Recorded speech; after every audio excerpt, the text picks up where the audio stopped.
KKR দলের জন্য কিন্তু লখনৌ সুপার জায়েন্ট ম্যাচের আগে বেশ কিছু সুখবর এলো, কিন্তু এখনো পর্যন্ত পাথিরানাকে নিয়ে সুখবর আসছে না। তো কেকেআর দলকে নিয়েই মূলত আমরা আলোচনা করব এই ভিডিওতে। ইন্টারেস্টিং ভিডিও হবে, শুরু থেকে শেষ পর্যন্ত দেখো। ভিডিও ভালো লাগলে লাইক শেয়ার করে দিও, আর যারা চ্যানেলে প্রথমবারের জন্য এসেছো মনে করে চ্যানেলটাকে সাবস্ক্রাইব করে নিও, তাহলে প্রিয় দলের খেলার সমস্ত আপডেট তোমরা এখানে পেয়ে যাবে। তো চলো আর দেরি না করে ভিডিও শুরু করা যাক।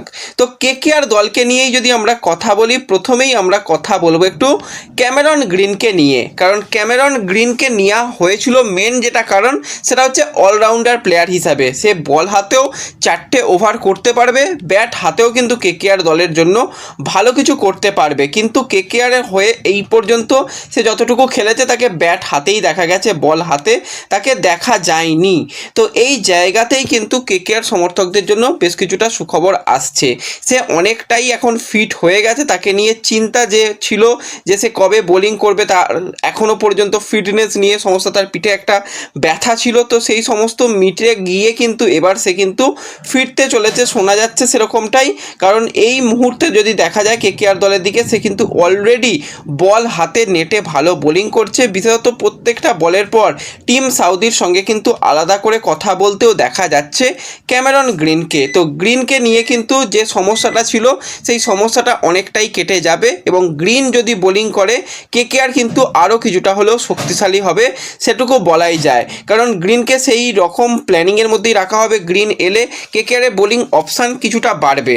তো দেখা যাক, গ্রিন আশা করছি পরের ম্যাচ থেকে খেলবে, সেরকমটাই ইএসপিএনের তরফ থেকেও আপডেট আসছে যে পরের ম্যাচ থেকে অর্থাৎ লখনৌ সুপার জায়েন্ট ম্যাচ থেকেই কিন্তু গ্রিন বোলিং করতে পারবে।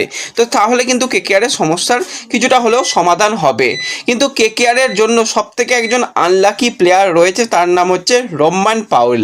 কারণ পাওয়েল এখনও পর্যন্ত নিজেকে প্রমাণ করার একটুও সুযোগ পায়নি। কারণ 2017 সালে তাকে কেকেআর নিয়েছিল, সেই সময় সে একটিও ম্যাচ খেলার সুযোগ পায়নি। 2025-এ ডেবিউ ম্যাচ হয়, কিন্তু সেই ম্যাচটাও বৃষ্টির জন্য ভেস্তে যায়।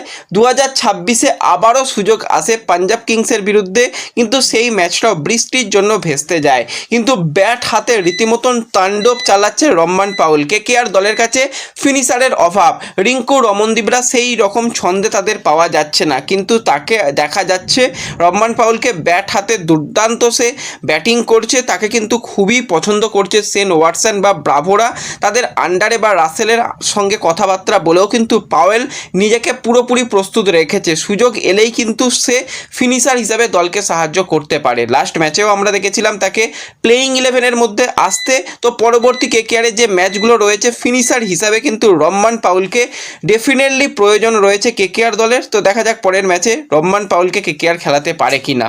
তো এছাড়া আরও একজন প্লেয়ারকে নিয়ে অবশ্যই কথা বলতে হবে, সেটা হচ্ছে টিম সাইফার্ট। দেখো, ফিন অ্যালেন নামটাই অনেক বড়, এবং ফিন অ্যালেনের রিসেন্ট টাইমে পারফরমেন্সও কিছু ম্যাচে ভালো ছিল, কিন্তু ফিন অ্যালেনের সমস্যার জায়গা একটাই, সেটা হচ্ছে ধারাবাহিকতা। সে এক ওভারে 28-30 রানও মারতে পারে, আবার ফার্স্ট বলেও আউট হয়ে যেতে পারে। তার যে ধারাবাহিকতা কিন্তু সেইভাবে নেই, এবং সে ফোকাস হারিয়ে ফেলে কিছু কিছু ম্যাচে আমরা দেখতে পাই।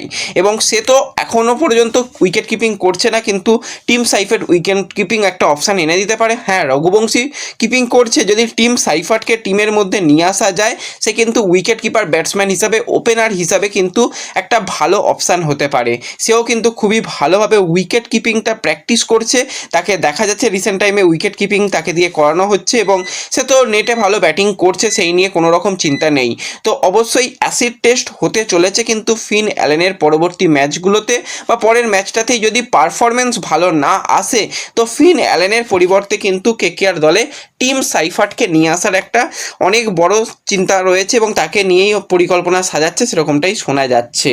তো এরপর যদি আমরা কেকেআর দলকে নিয়ে কথা বলি, কেকেআর দলে সমস্যার জায়গা অনেক কিছু রয়েছে। তো সমস্যার জায়গার মধ্যে কেকেআর দলে যেটা প্রধান সমস্যা হয়ে গেছে, সেটা হচ্ছে স্পিনার। তারা এখনও পর্যন্ত সেইভাবে জ্বলে উঠছে না। তো আমরা দেখতে পাচ্ছি যে বরুণ চক্রবর্তী, তাকে কিন্তু সেই রকম ছন্দে পাওয়া যাচ্ছে না টি20 ওয়ার্ল্ড কাপের পর থেকে। তো সেক্ষেত্রে বরুণ চক্রবর্তীর আবার একটু ইনজুরিও ছিল বাঁ হাতের আঙুলে, এখনও কিন্তু তার লিকোপ্লাস্টার লাগানো রয়েছে। তো সে পুরোপুরি ফিট হওয়ার জন্য চেষ্টা করছে, ট্রেনিং সেশন করছে, ভালো নেটে বোলিং করার চেষ্টা করছে, কিন্তু এই মুহূর্তে কলকাতায় কালবৈশাখীর কারণে কিন্তু সেই রকমভাবে প্র্যাকটিসে ব্যাঘাত ঘটছে। তো সেই কারণে কিন্তু সে নিজে অনেকটাই প্র্যাকটিসে মন দিয়েছে, পুরাতন ভরুণকে ফিরে পাওয়ার কিন্তু সে চেষ্টা করছে। এটা কিন্তু একটা ভরুণের জন্য ভালো ব্যাপার।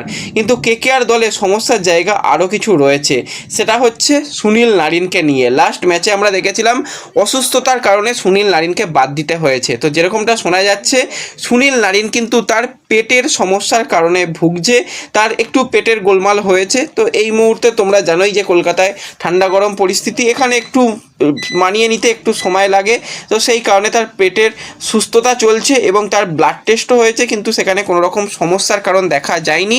সেও কিন্তু অলরেডি টিমের সঙ্গে ট্রেনিং সেশন শুরু করে দিয়েছে এবং সেও ফেরার চেষ্টা করছে। তো অবশ্যই সুনীল নারিনকে দরকার। হ্যাঁ, স্পিন বোলিং খুব একটা ভালো এই বছরে হচ্ছে না, কিন্তু সুনীল নারিন যদি বোলিংটা করে দিতে পারে কেকেআর দলের জন্য 4 ওভারে, সে খুবই ইম্প্যাক্ট আনতে পারবে। হ্যাঁ, সে রানের যে গতি, যে অন্যান্য বোলাররা বল করলে প্রচুর রান সেখানে তারা দিয়ে দিচ্ছে, সেখানে কিন্তু সুনীল নারিন কিছুটা হলেও রান কম দেবে এবং উইকেট যদি তুলে নিতে পারে তো অবশ্যই লখনৌ ম্যাচ কিন্তু কেকেআর জিততে পারে।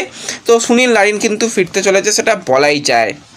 এবং কেকেআর দলের জন্য আরও মাথা ব্যথার কারণ হয়ে দাঁড়াচ্ছে, সেটা হচ্ছে রাহানের ক্যাপ্টেনশিপ। একদমই কেউ রাহানের ক্যাপ্টেনশিপ নিয়ে খুশি নয়, সমর্থকরাও খুশি নয়, এমনকি ম্যানেজমেন্টও খুশি নয়। তো সেই নিয়ে অলরেডি শাহরুখ খানকে আমরা ভেঙ্কি মাহেশ্বরের সাথে কথা বলতে দেখেছি যে দলের সিইও যে দলের কী এমন প্রবলেম হচ্ছে, এই দলটা কেন এতটা পরিমাণে খারাপ খেলছে। তো সেই কারণে কিন্তু পরবর্তী সময় গিয়ে যদি আমরা দেখি যে ক্যাপ্টেনশিপও চেঞ্জ হচ্ছে, রাহানেকে ক্যাপ্টেন থেকে সরিয়ে দেওয়া হচ্ছে, দেখলে অবাক হওয়ার মতন কিছু থাকবে না, সেরকমও প্ল্যানিং রয়েছে। তো রাহানেকেও কিন্তু অ্যাজ এ ক্যাপ্টেন হিসাবে ভালো করতে হবে, তা না হলে কিন্তু রাহানেও হয়তো বাদ পড়তে পারে। আমি তো বলবো রাহানে এই দলের জন্য বোঝা, কারণ দলের কাছে অপশান অনেক রয়েছে। তেজস সিং ধাইয়াকে সুযোগ দেওয়া দরকার, তাকে সুযোগ দেওয়া যাচ্ছে না। বা যদি বলি রাহুল ত্রিপাঠী, মনীষ পাণ্ডেদেরও মিডিল অর্ডারে আনা যেতে পারে, যারা স্পিনটা খেলতে পারে। তো রাহানে তো স্পিন খেলতে খুব একটা সেরকম পারছে না, তো রাহানেকেও কিন্তু সরিয়ে দেওয়া হতে পারে বলেই শোনা যাচ্ছে।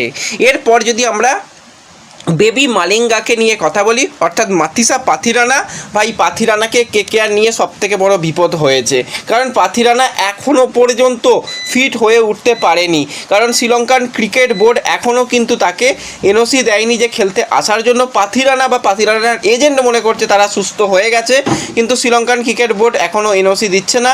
তো মনে করা হচ্ছে এপ্রিলের মাঝামাঝি সময় হয়তো তাকে পেতে পারে। তো ভাই তখন আইপিএলের অর্ধেক হয়ে যাবে এবং তারপর এসে টিম কম্বিনেশান মানিয়ে নেওয়া, সেটা ভাই চাপের ব্যাপার হবে। জানি না কি হবে, তাকে এখনই ছেড়ে দিয়ে রিপ্লেসমেন্ট প্লেয়ার যদি কেকেআর নিয়ে নেয় সবথেকে ভালো অপশান হবে কেকেআরের জন্য, সেটা বলাই যায়। তো দেখা যাক ম্যানেজমেন্ট কি করে, এখনও পাথিরানার জন্য ওয়েট করে নাকি তাকে রিপ্লেস করে অন্য কোনো প্লেয়ারকে নিয়ে আসে, সেই দিকেও আমাদের নজর থাকবে। তো ব্যাস এই ভিডিওতে এই আপডেটগুলোই শেয়ার করার ছিল। ভিডিও ভালো লাগলে লাইক শেয়ার করে দিও। দেখা হবে পরবর্তী ভিডিওতে। ধন্যবাদ।